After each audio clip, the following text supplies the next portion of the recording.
नमस्कार, capital TV देख रहे हैं आप। मैं हूं आपके साथ पूजा। कैपिटल टीवी ब्रेकिंग में बड़ी खबर रंजीत हत्याकांड से जुड़ी हुई सामने आ रही है। बता दें आपको 2002 में रंजीत की हत्या हुई थी और आज ठीक 19 साल के बाद इस पूरे मामले में पंचकुला कोर्ट में अहम सुनवाई हुई है। राम रहीम सहित सभी आरोपियों को उम्र कैद की सजा सुनाई गई है। और इस पूरे खबर में ताजा अपडेट के साथ हमारे साथ मौजूद है न्यूज रूम से कैपिटल टीवी के editor in chief doctor Manish Kumar. आज अहम सुनवाई हुई और राम रहीम समेत सभी आरोपियों को उम्र कैद की सजा हो गई। हालांकि फांसी की मांग की जा रही थी, पर उम्र कैद कितना महत्वपूर्ण फैसला रहा सर ये? देखिए, ये जो बाबा तथा कथित राम रहीम है, इसने इसको कह सकते हैं कि पाप की दुनिया बसा रखी थी और इस शख्स को जितनी भी सजा दी जाए वो कम है। वो कम इसलिए है क्योंकि आप देखिए, ये तो एक मर्डर केस है और जब आप इस तरह के जो संगीन अपराध होते हैं, जब कोर्ट के सामने चीज़ें सामने आती हैं तो जजेस के सामने उस व्यक्ति का पूरा इतिहास सामने होता है।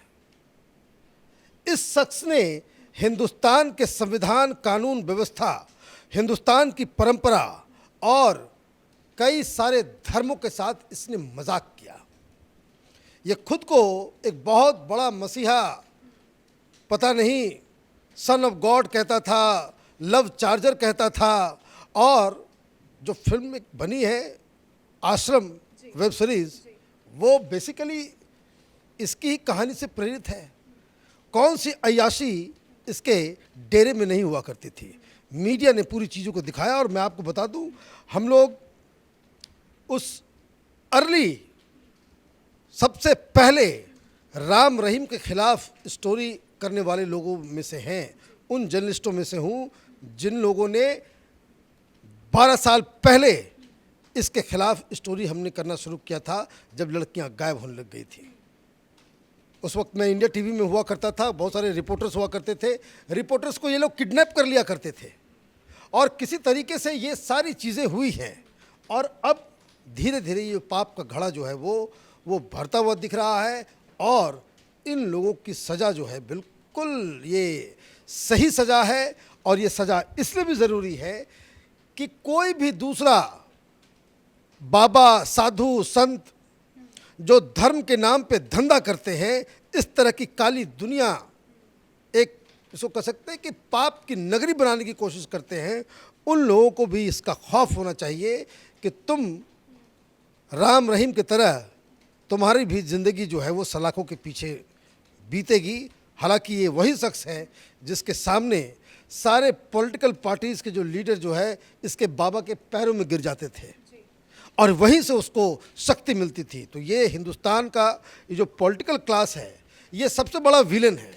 यही बाबा भी बना देता है, यही जो है सारे अपराध का जो है वो उसका प्रोटेक्टर भी बन जाता है। और जिस तरह के खुलासे हुए हैं, मुझे लगता है कि ये बहुत ही अहम फैसला है, न सिर्फ लोगों के लिए बल्कि न्याय व्यवस्था के लिए और पूरे समाज के लिए। न्याय व्यवस्था इस हिसाब से ये तय कर पाती है कि भाई आप कितने भी पावरफुल व्यक्ति हों, आपके पैर के नीचे मुख्यमंत्री गिरा हुआ हो, प्रधानमंत्री पड़ा हुआ हो, लेकिन आप गलत काम करेंगे तो आपको छोड़ा नहीं जाएगा। तो न्याय की दृष्टि से ये हुआ। धर्म की दृष्टि से कि भाई धर्म के नाम पे आप इस तरह का प्रपंच करेंगे, जो दूसरे जो साधु संत हैं उनको भी ये लगता है कि भाई अब देखिए लग्जरी कार्स किस माने ये इसने तो ये सारे जो संत होने के जो सारे मर्यादा होते हैं उसको इसने जो है बिल्कुल नेस्तो नाबूद कर दिया। तो वो इसलिए भी उसको सज़ा मिलनी चाहिए। और ये जो अलग अलग केसेस हैं, वो तो अलग केस चल रहे हैं, वो तो अलग कहानी है। और जो तीसरा जो सबसे अहम चीज़ है वो ये है कि आम जनता, जो लाखों लोग इसके अनुयायी थे, उनकी भी आंखें खुलनी चाहिए कि इस तरह के ढोंगी बाबाओं के ऊपर अपना सब कुछ तन मन धन न्यौछावर नहीं करना चाहिए। जी बिल्कुल, पहले से ही राम रहीम रेप जैसी घिनौनी वारदात को लेकर जेल में सजा काट रहे थे। आज उनके वकील ने ये दलील दी कि वो अब हाई कोर्ट का दरवाजा भी खटखटाएंगे। तो पूरे प्रोसेस को देखकर क्या लगता है, क्या उनकी मुश्किलें खत्म होगी या बढ़ेंगी और ज़्यादा? देखिए, ये हिस्ट्री शीटर कुछ इस तरह के काम को करने वाले कि जिसके ऊपर ऑलरेडी सज़ा मिला हुआ है, फिर मर्डर केस भी है, रेप केस भी है और भी कई सारे केसेस हैं। अब आप समझिए इनके ऊपर अभी और भी केसेस हैं और इस तरह के संगीन केसेस हैं। ये आप मत समझिए कि जब ये पंचकुला कोर्ट में पिछली बार जब उनको सज़ा दी जा रही थी, आपने देखा इसकी हेकड़ी, इसको लगा कि हम 1 लाख लोग खड़ा कर देंगे। ये टिकैत से कम नहीं है। ये जो गुंडागर्दी करने वाले एलिमेंट्स होते हैं कि भाई आपने उठा करके खड़ा कर दिया कि भाई देखा जाएगा जो होगा, और हमारे बाबा को उठा के अगर कोई लेके गए तो खून की नदियाँ बह जाएगी। बिल्कुल 30 से 35 लोग मारे भी गए थे उस वक्त। तो पुलिस ने कह दिया कि भाई नियम कानून से अगर आप टकराओगे, प्रशासन से अगर आप दो हाथ करने की अगर मनसा आप रखते हो, तो वहाँ पे तो ठक्कर साहब ने पूरा काम कर दिया। और सरकार को इसी तरीके से, जिस हिसाब से ये जो डेरा सच्चा सौदा वाले तमाम जो गुंडागर्दी कर रहे थे, पंचकुला में लूटपाट मचा रहे थे, उनके खिलाफ कार्रवाई की गई, वैसी कार्रवाई किसान आंदोलन के खिलाफ भी होना चाहिए, क्योंकि उसके दोनों के मोडस ऑपरेंडी में कोई फ़र्क नहीं है। उनके दिमाग में जो कीड़ा घुसा हुआ है, उनको ये लगता है कि 10,000 आदमी खड़ा हम कर लेंगे, सरकार गोली थोड़ी चला देगी, हम अपनी मनमानी कर लेंगे। अरे भाई, देश में कोर्ट है, कानून है, और ये सारी चीज़ें होने के बाद अब आप देखिए कि कैसी कैसी कहानियाँ आई। उनकी कोई शिष्या थी, हनीप्रीत थी, फिर मालूम चला बॉलीवुड से कनेक्शन था, किस किस तरह से वो फिल्में भी बना रहा था। अब ये सारे काम एक संत करेगा, और ऊपर से आप ये सारी चीज़ें कर रहे हैं और आप बेअदबी भी करते हैं।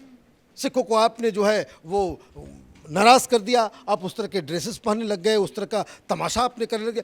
आप करो, संत हैं, संत लोगों का बड़ा आदर है इस देश में, बड़ा बहुत ही लोग जो है, आदमी को मालूम चलता है कि ये संत है, साधु है, बहुत ही त्यागी व्यक्ति है, लोग अपने आप कलेजा काट के दे देते हैं। आपको ये समझना पड़ेगा कि आप इस तरीके से किसी के साथ इमोशनल ब्लैकमेल ना करें। आपको तो वो आपको वो भगवान समझ रहा है और आप उसे धंधा समझ रहे हो। लोगों की पता नहीं क्या क्या ड्राइवर। लेकिन सर, उनके अनुयायियों में कोई कमी नहीं आई है। आज जिस वक्त कोर्ट में ये सुनवाई हो रही थी तो धारा 144 लगाया गया, कड़ी सुरक्षा तैनात थी, क्योंकि पिछली बार जो घटना हमने देखी, काफ़ी ज़्यादा लोगों के मारे जाने की भी खबर थी। तो ऐसे में कहीं ना कहीं लोगों को डर है कि उनके संत जो है वो हिंसा करेंगे, प्रदर्शन करेंगे। उनके सपोर्ट में आज भी लोग हैं। देखिए, ये जो है वो प्रशासन ने अपना काम किया कि अगर कोई भीड़ आ जाए, क्योंकि ये उस तरह से काम, आप देखिए पंचकुला में सब कुछ चल रहा था, ये हनीप्रीत 5 दिन गायब हो गई। आप बिल्कुल एक क्रिमिनल की तरह कानून से आप लुका छिपी खेलेंगे। मालूम चल रहा है कि हथियार का जखीरा निकल रहा है, ट्रक से सामान गायब हो रहे हैं, बहुत सारी चीज़ें हुई। ये तो अथाह सागर है, माने गुनाहों का उसका पूरा जखीरा है, इसके खिलाफ सबूतों का भंडार है, किस किस तरीके से इसने सब कुछ किया। अब ये व्यवस्थाएं इसलिए कि पता नहीं कि कोई कुछ कर दे, वहाँ पे फिर से उस तरह की स्थिति पैदा हो जाए, तो एक प्रिवेंटिव मेजर जो ज़रूर लिया गया। जहाँ तक बात आपने जो कही कि इनके फैन फॉलोइंग में, इनके अनुयायियों में कोई फ़र्क नहीं आया है, नहीं, बहुत फ़र्क आ गया है। फ़र्क यूँ आया है कि बहुत सारे लोग जो इनको इतना एक देवता की तरह देखते थे, है ना, तो खुद को अपना चिल्ड्रन ऑफ गॉड, और पता नहीं, ये अजीबोगरीब शख्सियत था। गाना भी गा रहा है वो, love charger, I am the love charger, पता नहीं क्या क्या करता था ये। तो ये सारी चीज़ें लोगों के दिमाग में गई हैं, और मुझे नहीं लगता है कि फ़ैन फॉलोइंग अब इसकी बची भी है, क्योंकि ये यकीन मानिए कि जिन जिन चार्जेस के अंदर ये जेल के अंदर बैठा हुआ है, ये ज़िंदगी भर बाहर नहीं आएगा, ये ज़िंदगी भर बाहर नहीं आने वाला है। क्योंकि जो सज़ाएं भी दी जा रही है इनको, सज़ाएं भी जो है वो एक के बाद एक जुड़ता चला जाएगा। अभी 40 साल 45 साल वो तो बाहर आने वाला नहीं है। इसलिए जो उनके वकील एक दलील दे रहे हैं कि उनके अच्छे काम को देखते हुए हम मर्सी पिटीशन डाल सकते हैं कि भाई उसकी जो सज़ा जो है वो कम कर दी जाए, 20 साल में छोड़ दिया जाए। ये सिस्टम इसके साथ नहीं होगा, क्योंकि इन्होंने एक बहुत बड़ी गलती कर दी।